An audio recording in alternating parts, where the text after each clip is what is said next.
Here we go, everyone, giving you the next episode here at Macro Crypto, touching base about the Rebase token market, Olympus DAO, Klima DAO, basically describing how these markets are currently trying to survive the dead of crypto winter.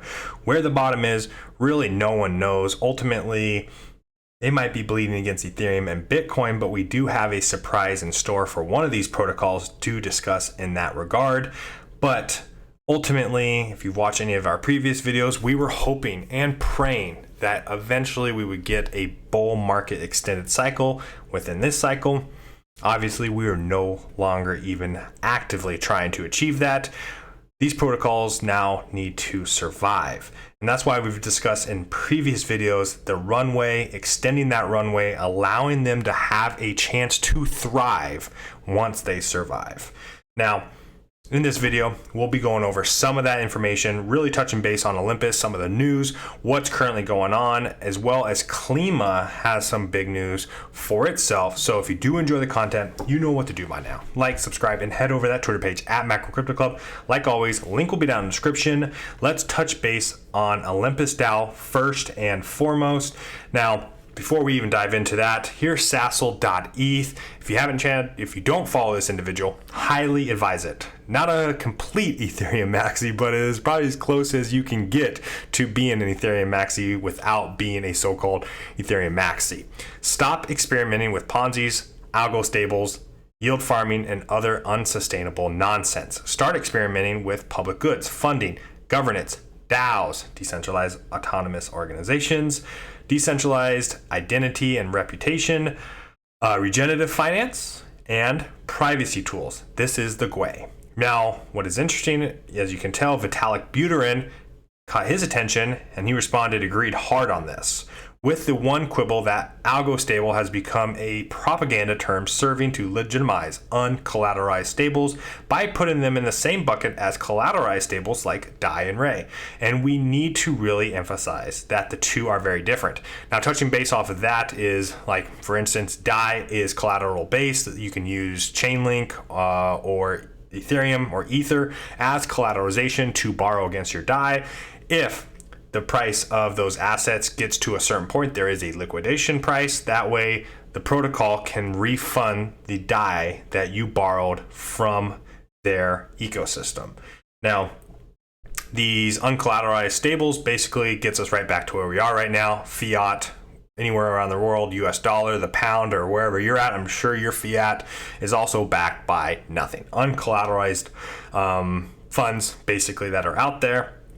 But what is interesting about this is talking about the experimentation with these DAOs or governance or regenerative finance.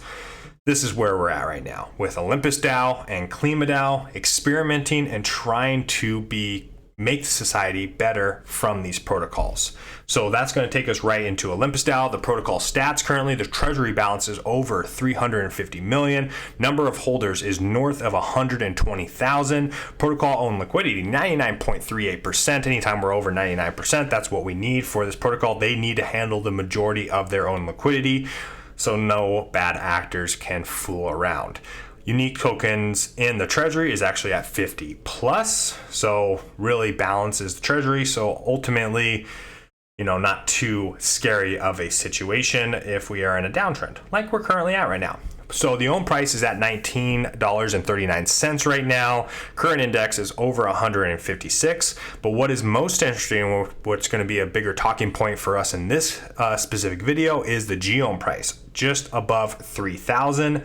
And why that is important. Now, eventually what we want to see is the OM price stabilize. That's the backed asset, the reserve currency that allows you to trade between one another. So the OM itself, some could say the GOM price, this is a free flow back and forth. It's going to change as we move along. But ultimately, my perspective is I would love to see the OM price stabilize. Currently right now at $19.39, find itself a home, and that way we have a trustworthy asset to trade within the open market. But the GOM price, the governance token within the ecosystem, is currently at 3,000. This is a chart over the last 90 days. Now, if you've been in this ecosystem since last year, you've only seen blood in the streets. It's just been bleeding ever since October and November. So what is good about this, and what the news and maybe something might be turned around, and what the protocol is trying to achieve through stability of ownership of assets within a pool, is for the last 90 days, we've been really moving sideways instead of down or up. Really, stability is starting to be achieved. So if you've seen over the last 90 days, we've really been in between the 4,000 to 2,000 range, but really hovering around 3,000 as an average throughout these 90 days. To me, that's some really positive news for the ecosystem, especially for those who are part of the governance, the GEOM token itself.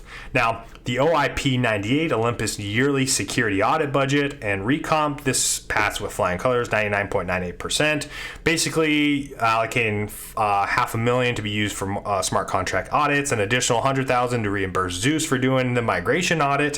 What this basically entails is, yes, you have to spend money on audits. These are contract audits for the code that's making these protocols run, especially anything that's being newly developed, because one bad piece of code, line of code, something that allows a bad actor to exploit the contract could ultimately ruin the contract for everyone. And then Olympus DAO just becomes dead and gone because of one mistake.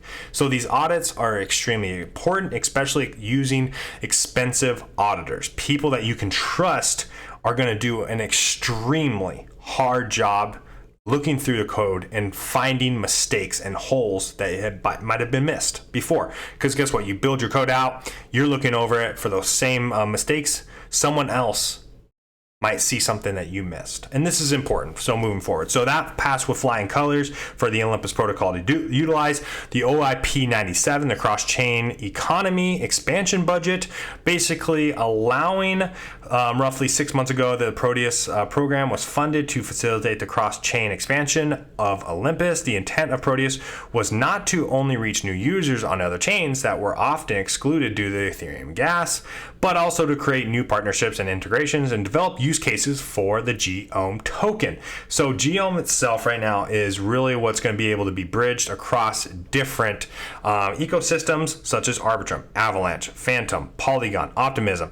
As you well know, Arbitrum, Optimism, Polygon are L2s to Ethereum, but also an EVM chain, which is the Ethereum virtual machine, alongside Avalanche. So all these GEOMs, you'll be able to get a part of the voting rights as well on these ecosystems, and you don't only have to do it through the Ethereum protocol itself. So this gives you a little idea of where the total GEOM rewards are currently at for POTUS.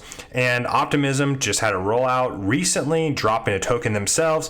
It's starting to pick up, but Polygon kind of has the biggest piece of the pie, followed by Phantom, Avalanche, and then actually Arbitrum has a nice size piece as well. So you can kind of see that start to increase. L2s are here to stay, so understand that there's a current fight happening with layer 2s for the Ethereum side chains that run parallel with the Ethereum chain itself. Now, who's going to be the winner at the end of the day?